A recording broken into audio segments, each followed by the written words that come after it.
ਚਿਚੜੀਆਂ ਵੱਟਦਾ ਜਾਂ ਵੱਟ ਤੇ ਬਹਿ ਕੇ ਕਹਿੰਦਾ ਇਹਨੂੰ ਇਦਾਂ ਕਰਨਾ ਚਾਹੀਦਾ ਸੀ, ਉਹ ਇੱਥੇ ਆ ਕੇ ਕਰਕੇ ਵਿਖਾਵੇਗਾ ਨਾ ਬਗਾਨੇ ਪੁੱਤਾਂ ਦੇ ਵਿੱਚ, ਫੇਰ ਪਤਾ ਲੱਗਦਾ ਜਿਹੜੇ ਜੱਟਾਂ ਦੇ ਪੁੱਤ ਖਰਾਬ ਹਰ ਮੁਮਕਿਨ।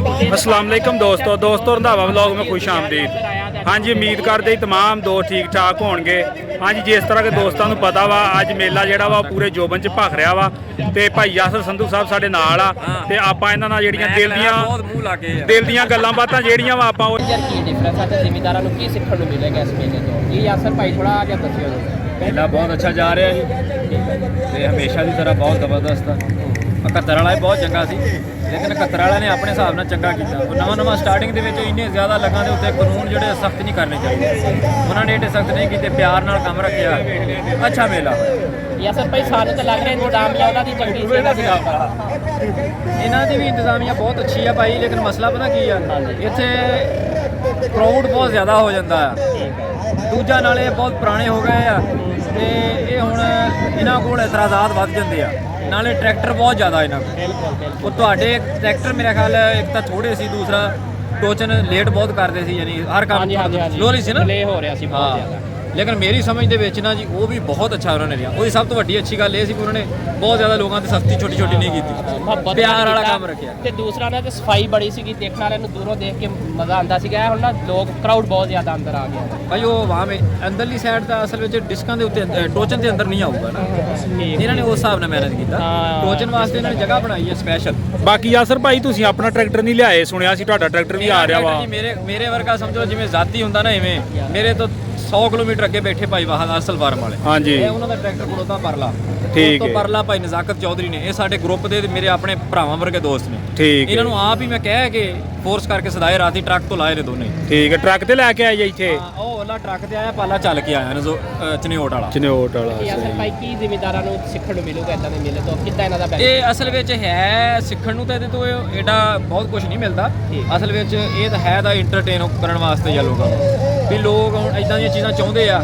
ਜਿਹੜਾ ਬੰਦਾ ਚਿਚੜੀਆਂ ਵੱਟਦਾ ਜਾਂ ਵੱਟ ਤੇ ਬਹਿ ਕੇ ਕਹਿੰਦਾ ਇਹਨੂੰ ਇਦਾਂ ਕਰਨਾ ਚਾਹੀਦਾ ਸੀ, ਉਹ ਇੱਥੇ ਆ ਕੇ ਕਰਕੇ ਵਿਖਾਵੇਗਾ ਨਾ ਬਗਾਨੇ ਪੁੱਤਾਂ ਦੇ ਵਿੱਚ, ਫੇਰ ਪਤਾ ਲੱਗਦਾ। ਜਿਹੜੇ ਜੱਟਾਂ ਦੇ ਪੁੱਤ ਖਰਾਬ ਹੋ ਜਾਂਦੇ ਯਾਸਰ ਭਾਈ ਇਸ ਮੇਲੇ ਦੀ ਵਜ੍ਹਾ ਦੇ ਨਾਲ, ਜਿਹੜਾ ਵਾ ਇਹ ਸ਼ੌਕ ਪਾਲਣਗੇ, ਦੂਜੇ ਫਜ਼ੂਲ ਸ਼ੌਕ ਛੱਡ ਕੇ। ਸਹੀ ਗੱਲ ਆ। ਉਹ ਫਿਰ ਇਹ ਆ ਵੀ ਚਾਰਾਂ ਨੇ ਜਦੋਂ ਬੰਦੇ ਕੋ ਹੋਣ ਨਾ ਬਗਾਏ ਪੁੱਠੇ ਕੰਮ ਤੇ ਲਾਉਣ ਤੇ, ਚਲੋ ਇੱਥੇ ਲਾ ਦਿੰਦੇ ਆ, ਉਹ ਟਰੈਕਟਰ ਤੇ ਲਾ ਦਿੰਦੇ ਆ। ਤੇ ਮੇਰੀ ਤਾਂ ਖਿਆਲ ਆ ਕਿ ਕਮੇਟੀ 71 ਵਾਲੀ ਜ਼ਬਰਦਸਤ ਮੁੰਡਿਆਂ ਨੇ ਬਹੁਤ ਅੱਛਾ ਪ੍ਰੋਟੋਕੋਲ ਦਿੱਤਾ। ਤੇ ਇੱਥੇ ਵੀ ਰਾਣਾ ਕਾਮਰਾਨ ਔਰ ਉਹਨਾਂ ਦੀ ਟੀਮ ਜ਼ਬਰਦਸਤ ਆ, ਲੋਕਾਂ ਦੇ ਐਂਟਰਟੇਨ ਦਾ ਬੰਦੋਬਸਤ ਕੀਤਾ। Well done. ਬਾਕੀ ਜੀ ਇਹ ਤੁਸੀਂ ਰਾਤ ਦੇ ਇੱਥੇ ਪੁੱਜੇ ਜੇ ਕਿ ਸਵੇਰ ਪੁੱਜੇ ਜੇ? ਮੈਂ ਭਾਈ ਸਵੇਰੇ, ਇੰਨਾ ਜ਼ਿਆਦਾ ਨਾ ਵੀ ਹੁਣ ਮੇਲੇ ਹੋ ਗਏ ਲੰਮੇ। ਹਾਂਜੀ, 2-3 ਦਿਨ ਚੱਲਦੇ, ਇੰਨੇ ਦਿਨ ਕਿਸੇ ਕੋਲ ਟਾਈਮ ਨਹੀਂ ਹੈਗਾ। ਬਾਕੀ ਬੰਦੇ ਦੇ ਕੰਮ ਖਰਾਬ ਹੋ ਜਾਂਦੇ, ਸਾਡੇ ਹੋਰ ਵੀ ਛੋਟੇ ਧੰਦੇ ਆ। ਬਾਕੀ ਜੀ ਅਸੀਂ ਭਾਈ ਸੰਧੂ ਸਾਹਿਬ ਤੁਹਾਡੇ ਜਿਹੜਾ ਸ਼ੌਕ ਆ ਉਹਨੂੰ ਸਲਾਮ ਪੇਸ਼ ਕਰਦੇ ਆ ਕਿ ਟਰੈਕਟਰਾਂ ਦਾ ਬੜਾ ਸ਼ੌਕ ਆ ਤੁਹਾਡੇ ਅੰਦਰ।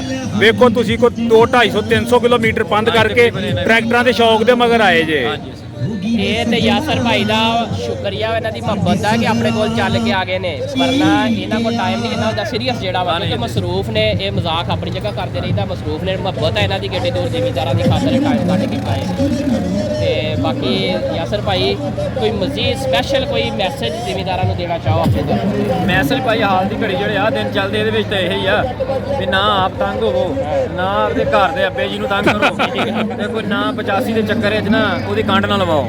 ਤੇ ਇਹਨਾਂ ਦਿਨਾਂ 'ਚ ਹਾਲਾਤ ਏਡੇ ਕੋਈ ਚੰਗੇ ਕੋਈ ਨਹੀਂ ਮੁਲਕ ਦੇ, ਤੇ ਨਾ ਆਉਣ ਵਾਲੇ ਦਿਨ ਚੰਗੇ ਲੱਗਦੇ ਪਏ ਜ਼ਿਮੀਂਦਾਰ ਵਾਸਤੇ ਥੋੜੀ ਜਿਹੀ ਸਖਤੀ ਆਉਂਦੀ ਹੋਈ ਨਜ਼ਰ ਆ ਰਹੀ ਹੈ। ਲਾਜ਼ਾ ਵੱਡਾ ਪੰਗਾ ਨਹੀਂ ਲੈਣਾ, ਆਧਾਰ ਟਰੈਕਟਰ ਨਹੀਂ ਲੈਣਾ ਇਹਨਾਂ ਦਿਨਾਂ 'ਚ। ਦੇਖੋ ਜੀ ਜਿਹੜੀ ਇਹਨਾਂ ਦਿਨਾਂ ਦੀ ਗੱਲ ਆ, ਕੋਈ ਹੁਕੂਮਤ ਬਣ ਲਵੇ, ਮੁਲਕ ਦੇ ਹਾਲਾਤ ਸਿੱਧੇ ਹੋਣ, ਫੇਰ ਸ਼ੌਕ ਕਰਨਾ, ਹਲੇ ਪੰਗਾ ਨਹੀਂ ਲੈਣਾ, ਜਿਹੜਾ ਬਜਟ ਤੋਂ ਬਾਹਰ ਨਹੀਂ ਜਾਣਾ।